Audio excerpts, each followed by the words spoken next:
Ok, agora chega de brincadeira. Vamos para mais matéria. O conceito de subconjunto. Subconjunto é um conjunto formado por elementos de outro conjunto. Não entendi nada. Como assim? Olha, você tem aqui o conjunto A com esses números 1, 2, 3, 4, 5, 6. E o B formado por esses aqui, 1, 2, 5. Observe que o 1 está aqui no conjunto A, o 2 também está no conjunto A, e o 5 também está no conjunto A. Então, todos esses caras aqui que estão no conjunto B, eles fazem parte de A. A gente escreve então isso aqui, ó. B está contido em A. Esse símbolo aqui, que parece uma letra C, é uma letra C, mas ela não é totalmente arredondada, tá? Você faz ela assim, retinha, curva e retinha aqui. B está contido em A. Então, isso aqui é, eu estou dizendo, B é subconjunto de A. B é uma parte de A. E a gente pode, inclusive, representar isso aqui através de diagrama, tá? Vamos ver aqui. Eu estou usando aqui um diagrama de Venn para representar dois conjuntos A e B, de tal forma que B seja subconjunto de A. O camarada que é subconjunto do outro, ele fica totalmente... Ih, rapaz, isso aqui parecia um ovo, né? Claro, e a gema. Olha, então a gente está representando aqui um conjunto B que é subconjunto de A. Outro detalhe importante que eu pulei aqui na página anterior, olha aqui. O conjunto vazio é subconjunto de qualquer conjunto.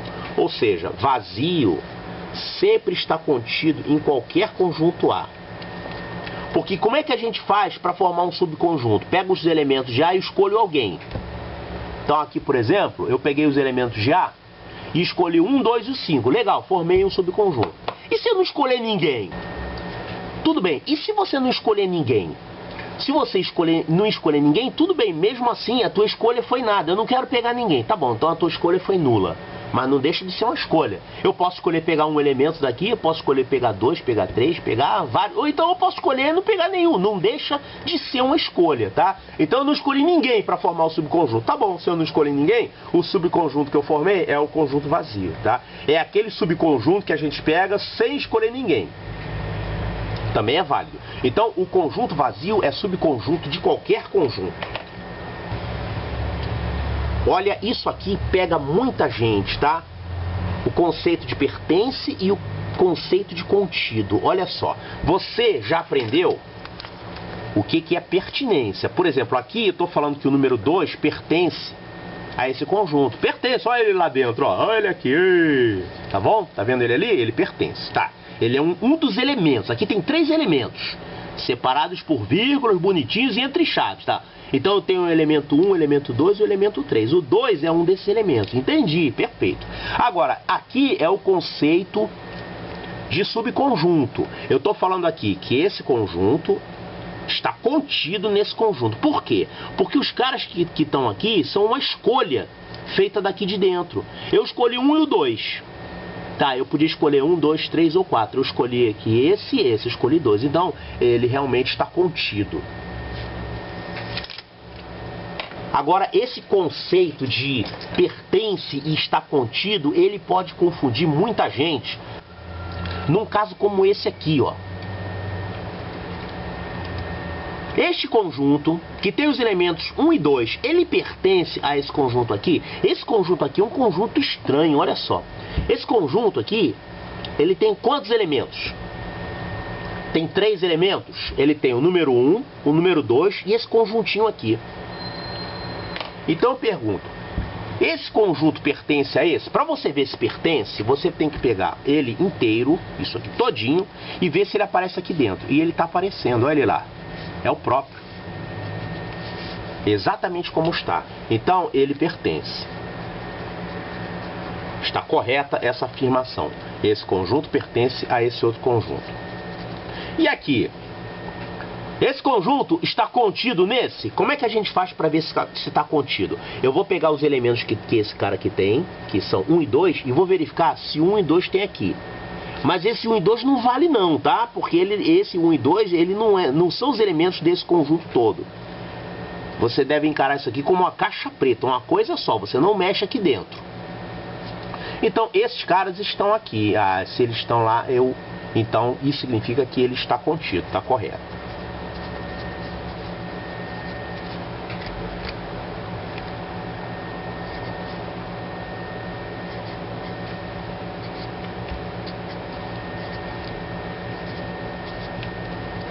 Olha, para você verificar se alguém pertence a um conjunto, você vai fazer o seguinte. Elimina chaves. Você vai ficar com o quê? Se você eliminar a chave, você vai ficar simplesmente com a lista. Aí você vê se esse camarada aqui faz parte dessa lista. Faz. Tá ele lá bonitinho, do jeito que tá. Separado por vírgula, como é para tá. Então, ele realmente pertence. Aqui está correto. Então é assim que você faz para ver se um elemento pertence a esse conjunto. Elimina as chaves, vai ficar com a lista e veja se ele está na lista, se ele é um dos elementos da lista. Não vale aparecer assim, esse 2 aqui, ele não está na lista. O que você tem aqui é um conjunto, não é o 2, isso aí é outra coisa. Agora, como é que você faz para verificar se um conjunto está contido em outro conjunto? Por exemplo, para você ver se esse conjunto está contido nesse. Estou perguntando, isso aqui é verdadeiro? Esse conjunto está contido nesse? Para ver se o conjunto está contido no outro, você faz o seguinte. Elimina as chaves desse e elimina as chaves desse. Tira a chave de todo mundo. Essa aqui é a diferença. Para ver se pertence, você elimina a chave só desse conjunto. Para ver se está contido, elimina as chaves desse e desse. Pronto. Você vai ficar aqui com uma lista, aqui você vai ficar com uma outra lista. Essa lista aqui, por acaso, só tem um elemento nessa lista, mas podia ter mais de um. Aí você vai pegar cada elemento dessa lista e ver se ele aparece aqui. Apareceu, ó. Apareceu, beleza, papo firme. Então, ele realmente está contido ali. Agora, essa aqui, se alguém errar, é uma tristeza, hein? Será que 2 está contido nesse conjunto? Cara, isso aqui você não tem nem que ler. Você não pode ter um número contido num conjunto. Pera, o número pertence. Essa história de contido só é válida de um conjunto para outro conjunto. Isso aqui não é conjunto, é um número. O número sozinho, ele não pode estar contido, ele pode pertencer. Tá, então você falar 2 pertence a esse conjunto, tá bom. Mas falar 2 contido nesse conjunto, tá errado. Isso aqui tá fora da definição de que é um subconjunto, tá? Então isso aqui está errado. Já caiu em prova isso, para o pessoal marcar. Marque qual a opção correta. Aí o cara, o 2 está contido, esse é o 2 aqui, ó. Mas isso não é contido, meu filho. Isso aqui é pertence. Esse 2 pertence, ele não está contido. Aqui é um outro conceito que é muito difícil de entender a princípio, só depois que a gente simplificar. Conjunto universo é o contrário do conjunto vazio. Conjunto vazio, ninguém pertence a ele. O conjunto universo é diferente. O conjunto universo, todo mundo pertence a ele, junto ao universo inteiro. Então, quando a gente escreve o conjunto universo, ele tem todos os conjuntos. Por exemplo, todos os carros, todas as laranjas, todas as pessoas, todas as moedas, todos os números. Tudo isso faz parte do universo. Tá, mas esse universo aí é muito chato de trabalhar na matemática. Então, nós podemos ter universos mais simplificados. Por exemplo, se eu estou raciocinando com um conjunto de alunos, digamos que eu tenho numa turma meninos e meninas, sendo que alguns jogam futebol, outros jogam vôlei e outros não jogam nada. Tá legal. Eu posso considerar que o conjunto universo para esse problema é o conjunto da turma inteira. Então não interessa incluir nesse conjunto universo outras coisas, interessa só aqueles elementos que são de meu interesse ali, os alunos da turma ou os alunos da escola, né? Então você pode ter diferentes tipos de conjunto universo dependendo do problema que você tem. Vamos ver alguns tipos de conjunto universo. Se eu estou trabalhando, por exemplo, com divisibilidade, MMC, eu estou trabalhando somente com números naturais, né? Então, nesse tipo de estudo, o conjunto universo é o conjunto dos números naturais. Não interessa, quando eu estou falando em divisibilidade, MMC, falar em frações, né? Então, eu posso restringir o meu trabalho, o meu estudo, somente aos números naturais. Então, para efeito de capítulo 3, capítulo 4, capítulo 5 desse livro, o conjunto universo é o conjunto dos naturais. Aqui a gente, dependendo do tipo de estudo, podem ter outros conjuntos universos, um para cada caso. Conjunto dos números racionais positivos pode ser, no capítulo 6, né, nós estamos trabalhando com as frações, então a gente pega os racionais. Conjunto dos números pares, é um tipo de universo. Conjunto dos múltiplos de 5, conjunto dos habitantes de uma cidade, conjunto das cidades de um país ou conjunto dos naturais de 0 a 10. Eu posso, dentro de cada problema, definir qual é o meu universo de interesse. Não, eu só estou preocupado com esses números aqui. Esquece o resto. Para o nosso problema só interessa esses. Vamos ver aqui um exemplo de conjunto universo. Universo são os alunos de uma turma. Eu posso, num determinado problema, ter isso aqui. Representar o conjunto universo por esse retângulo, que são todos os alunos da turma. Eu posso representar aqui como conjunto A, o conjunto dos alunos que jogam futebol. Legal, esse conjunto A é o conjunto de todos os alunos que jogam futebol. Quem está fora do conjunto A são aqueles que não jogam futebol, mas estão na turma. Digamos que o conjunto B seja o conjunto dos alunos que jogam basquete. Então eu vou representar aqui o conjunto B. Conjunto de todos os alunos que jogam basquete. Tá? Então esses estão aqui jogam basquete, quem está fora não joga basquete. Observe que eu tenho aqui alguns que pertencem aos dois conjuntos. São os caras que jogam futebol e jogam basquete. Quem é que está fora aqui? Quem está fora aqui são aqueles alunos da turma que não jogam futebol e nem jogam basquete, não jogam nada. Só jogam bolinha de papel. Tá bom. Então, nesse exemplo, o conjunto universo é o conjunto de todos os alunos da turma. Nesse tipo de problema, a gente tem que ver. Normalmente ele dá. Uma turma tem 52 alunos, sendo que 10 jogam futebol, 15 jogam basquete e 5 jogam os dois esportes. Quantos são os alunos que não jogam nenhum? Então a gente tem que desenhar esse diagrama e colocar quantos números tem cada região dessa. Vamos fazer um exercício sobre isso aqui. Olha aqui, exercício da página 391. Sendo A o conjunto com os números 1, 2, 3, 4, 5, 6, indique se as sentenças são verdadeiras ou falsas. Primeiro, vazio pertence a A? Pertence, claro. Desculpe, pertence coisa nenhuma, está contido. Vazio não pertence a A. Vazio está contido em A, porque o vazio está contido em qualquer conjunto. O vazio é um subconjunto que a gente forma com a escolha nula. Quer dizer, eu vou escolher, eu desisto, não quero escolher ninguém. Tá bom, tua escolha ficou com 0. Então, vazio. Então, isso aqui é sempre correto para qualquer conjunto A. Vazio pertence a A? Não, vazio não está aqui. O vazio até pode pertencer a um conjunto A, mas esse conjunto A não tem nenhum vazio. Se eu tivesse assim, A formado por 1, 2, 3, 4, 5, 6 vazio, fecha aspas aqui, então tudo bem, teria um vazio, mas o vazio no caso aqui não pertence, tá? 2 pertence a A? Deixa eu ver, 2 pertence, olha ele aqui. Ele pertence. Como é que a gente faz isso? Elimina as chaves, vai ficar uma lista e eu vejo se aquele valor, se aquele elemento está na lista. Está lá na lista, ó, o 2 lá. Então, isso aqui está correto. 3 pertence a A? 3 pertence a A também. Agora, esse conjunto que tem 2, 3, pertence a A? Não. Quem pertence a A é o 1, o 2, 3, o 4, o 5 e o 6. Esse camarada aqui não pertence a A. Isso aqui está errado. Agora, o 2, 3 está contido? Está contido, porque esses caras aqui, o 2 e o 3, estão nessa lista. Então isso aqui está correto. Entendeu a diferença aqui? É importante que você entenda. São coisas diferentes que eu estou falando. 7 pertence a? Não. O 7 não está aqui nessa lista. Não pertence. O 4 está contido aqui. Não vou nem acabar de ler. Isso aqui é um absurdo. Um número não pode ser conjunto. Número não é conjunto.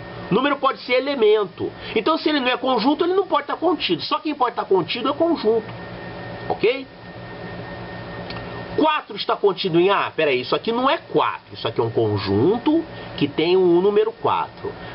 Então ele está. Como é que a gente faz para ver se um conjunto está contido em outro? Eu elimino as chaves de um conjunto, elimino a chave do outro. Vou ficar com uma lista aqui e uma lista aqui. Essa lista só tem o 4. Essa lista tem o 4 além de outros. Então isso aqui está certo.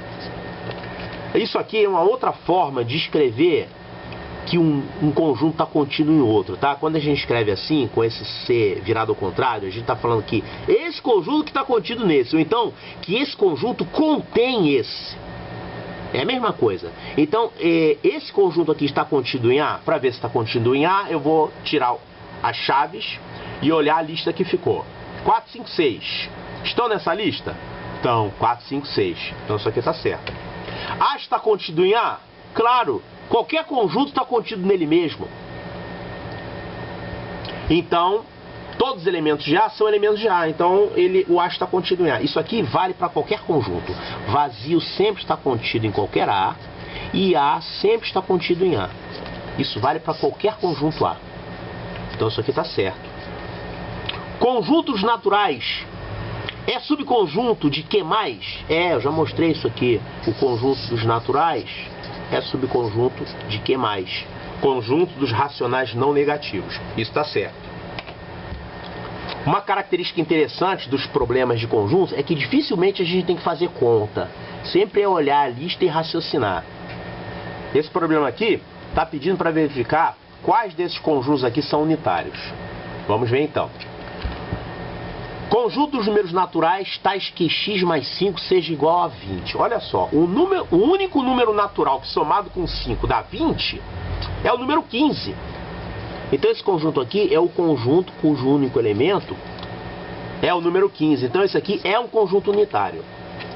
Conjunto dos números que são ao mesmo tempo primos e pares. Só existe um também, é o número 2, que é primo e par. Então esse conjunto aqui também é um conjunto unitário. Conjunto dos múltiplos de 50 localizados, conjunto dos múltiplos de 50 e 120 localizados nessa faixa aqui, entre 1000 e 1500. Olha só, para ser múltiplo de 50 e de 120, ele tem que ser múltiplo do MMC. Esqueceu? Tem que saber. MMC entre 50 e 120 é 600. Então, ele tem que ser um múltiplo de 600 compreendido entre 1000 e 1500. Só existe um número x que satisfaz isso. Que número é esse? É o número 1200, né? Ele é múltiplo do MMC e está compreendido entre 1000 e 1500. Então, esse conjunto é esse aqui, ó. Conjunto cujo único elemento é o número 1200. Ele é um conjunto unitário também. Conjunto dos múltiplos de 10 menores que 10. Esse aí você olha assim, vazio, não tem ninguém. Peraí, quem são os múltiplos de 10? 0, 10, 20, 30, 40, né? São esses. Mas eu quero só aqueles que são abaixo de 10. Então só tem um, é o número 0. Então conjunto cujo único elemento é o número 0. É outro conjunto unitário. Conjunto dos números naturais menores que 2 que não sejam primos. Olha só, naturais menores que 2, só existem dois números, o 0 e o 1. Eu pergunto, 0 é primo? Não, 0 não é primo. 1 é primo? Não, 1 também não é primo. Então, tem dois números que satisfazem isso, números naturais menores que 2 que não são primos. É esse conjunto aqui. Ele não é unitário, ele tem dois elementos, tá? Então, esse aqui não é unitário. Mais um aqui, conjunto dos naturais menores que 2 e que sejam compostos. Que é o primeiro número composto? É o 0. 0 é múltiplo de qualquer número, né? 0 é composto. 0 não é primo, não, é composto, tá? Então, 0 é um número composto. O que mais? 1. 1 não é composto. 1 não é nem primo nem composto. Então, o único número que é menor que 2 e é composto é esse. Então, esse aqui é um conjunto unitário também. Então, aqui nesse exercício, todos eles são unitários. O único que não é esse aqui. Esse não é. Os outros todos são unitários.